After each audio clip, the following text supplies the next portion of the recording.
KTN. Of course, that particular story takes us to what you'll be waking up tomorrow morning on Kenya's bold newspaper, that is The Standard, and on the 8th of July edition, they say surrender or else. They say no escape. For nearly 2 months, suspended Nairobi Finance Executive Charles Kerech has sought to outrun a prison sentence.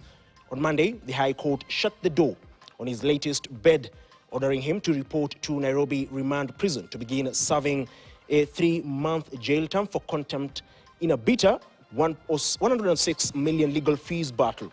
Surrender or be arrested, the judge warned, adding that Kerech will be treated as a fugitive if he fails to comply. That is a story on page 5 on tomorrow's edition of Kenya's bold newspaper, The Standard. But as well, on the top part of that particular newspaper, you can see the coverage on today's Sabasaba commemoration. As they say, Sabasaba, police perfects brutality. That is in regards to police excesses.